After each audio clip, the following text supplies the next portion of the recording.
Hi student, today we are going to learn the lesson The Flight of Icarus. An ancient Greek myth or legend tells the story of Daedalus, a great engineer and inventor. ये पुराने Greek लोक कथा में एक व्यक्ति का नाम है जिसका नाम है डेडलस। ये एक महान इन्वेंटर था और इंजीनियर था। Daedalus and Icarus, his son, were being kept captive by King of Crete on his island. डेटलस और उसकी बेटा इकारस को क्रेट नाम की देश की राजा ने एक टापू में इसको बंदी बना के रखता है। The king gave Daedalus a well-equipped workshop in a high tower, but even this was not enough to make the inventor content to remain in Crete. King ने राजा ने डेडलस को एक अच्छा वर्कशॉप प्रोवाइड किए थे एक बड़े ऊंचे टावर के ऊपर, लेकिन ये सब उनको क्रेट में रहने के लिए कुछ नहीं कर रहे थे। He just wanted his freedom to leave the island and return to his own country. लेकिन ये क्या चाहते थे? ये आज़ादी चाहते थे, अपने देश वापस जाना चाहते थे। Realizing this, the king ordered all the ships should be searched before leaving port to check that Daedalus and Icarus was not abroad. तो इसको जानते हुए राजा ने इस टापू से जाने वाला जितने भी जहाज है इसको कंप्लीटली हमेशा चेक करने का ऑर्डर दिए थे।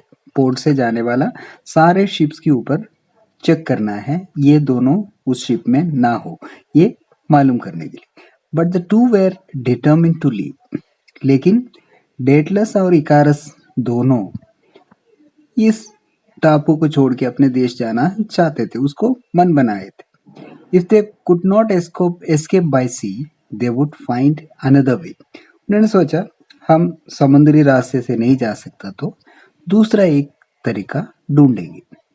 डेटलस watched the birds and suddenly an idea came to him.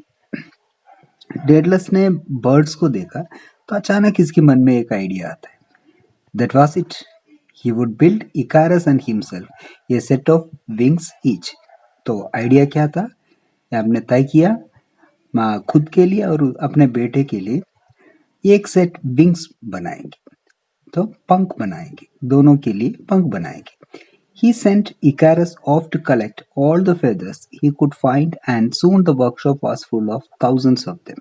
तो इन्होंने अपने बेटे को भेजा और कहा तू जाके विंग्स दैट मीन्स पंख इकट्ठा करके आ जाओ। और बहुत जल्दी इसकी वर्कशॉप के अंदर हजारों की संख्या में पंख इन लोगों ने इकट्ठा किया।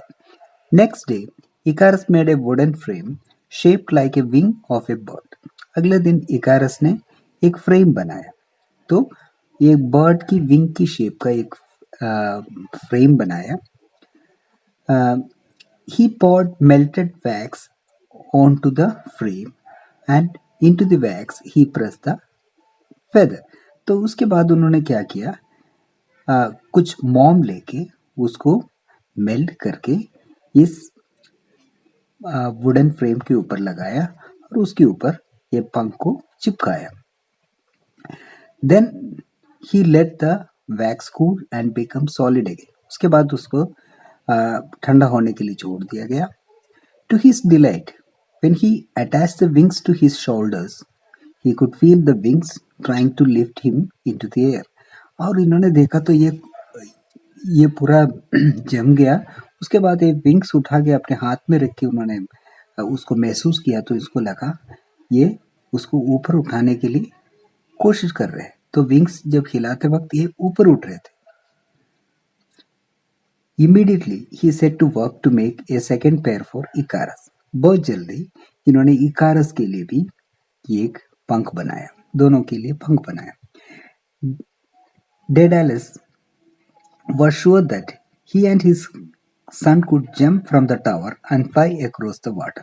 अभी डेडलस को ये विश्वास हो गया, उन दोनों उस टावर के ऊपर है, काफी ऊंचे टावर है, उसके ऊपर से कूद के ये दोनों इधर से उठ के जा सकते हैं। अभी इसको विश्वास हो गया।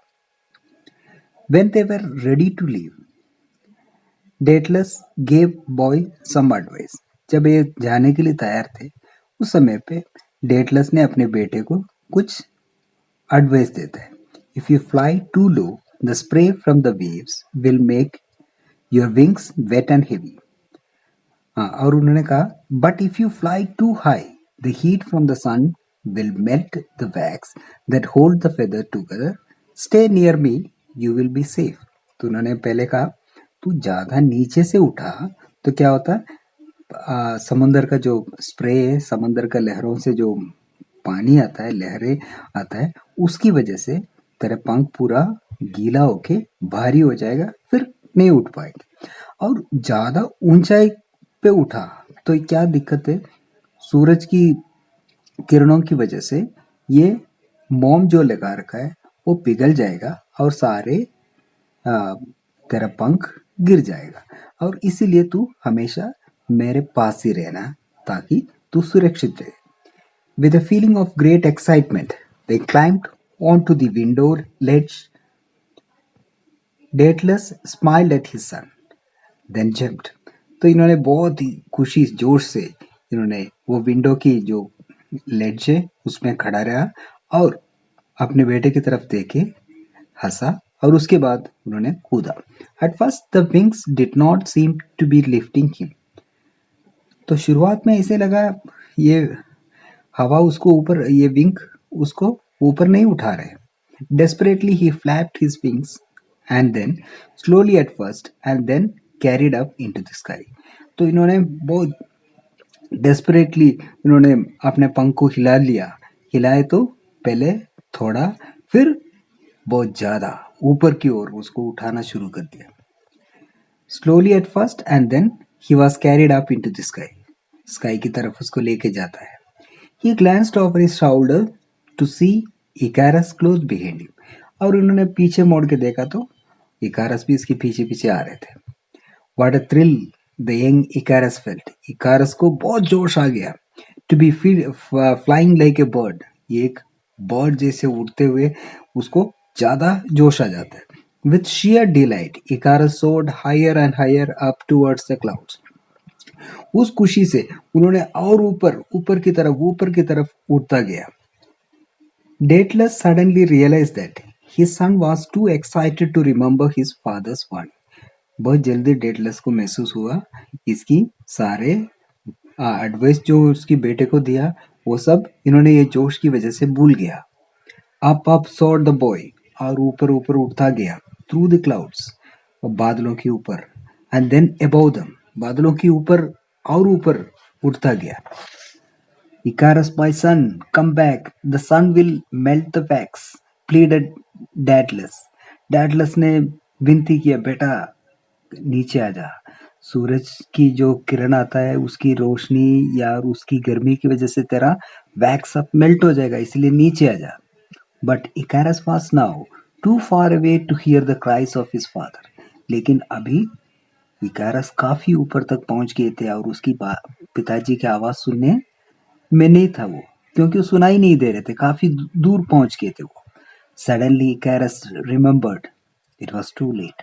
अचानक इकारस को याद आ गया, लेकिन तब तक के लिए बहुत देर हो चुके थे। He could see the feathers beginning to come away from the wooden frame.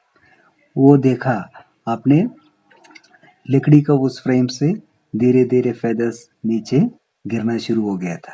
वो मोम मेल्ट होके एक एक करके वो फेदर्स नीचे की ओर गिरना शुरू कर दिया। फर्स्ट अ फ्यू, पहले कुछ, देन मोर एंड मोर, फिर तेजी से एक के बाद एक नीचे गिरना शुरू हो गया। He began to lose height, अभी उसकी हाइट खो गया, वो नीचे की ओर आना शुरू हो गया। Faster faster he fell towards the sea, तेजी से वो समंदर की ओर गिरता गया। With the feathers scattered round him as he crashed down past his desperate helpless father. उसकी पिताजी के सामने से वो तेजी से आके वो पानी में गिरता है। Daedalus pulled the boy's still body from the sea and flew back to the land where weeping bitterly he buried him. Daedalus नीचे उतर के अपने बेटे का वो डेड बॉडी उठाता है और रोते हुए उस बॉडी को लेके अपने देश चली जाती है। उधर जाके उसको बॉडी को दफनाता है। Sometime later, Daedalus build a temple to Apollo. कुछ दिन बाद में डैडलस एक मंदिर बनाते हैं अपोलो के नाम, the God of sunlight. Apollo क्या होता है? ग्रीक मिथोलॉजी के अनुसार सूरज की भगवान है। In it he hung his wings as an offering to the god. भगवान की ऑफरिंग के तौर पे उन्होंने वो विंग्स उधर लटकाता है। Never again would Daedalus fly. उसके बाद कभी डैडलस जिंदगी में कभी नहीं उड़ते थे या वो फ्लाई नहीं करते। ठीक है, that's all. And the question answers and the exercise of this lesson will be given after this. Okay, thank you for watching. If you like this video, please subscribe to my channel and share it to your friends. Thank you.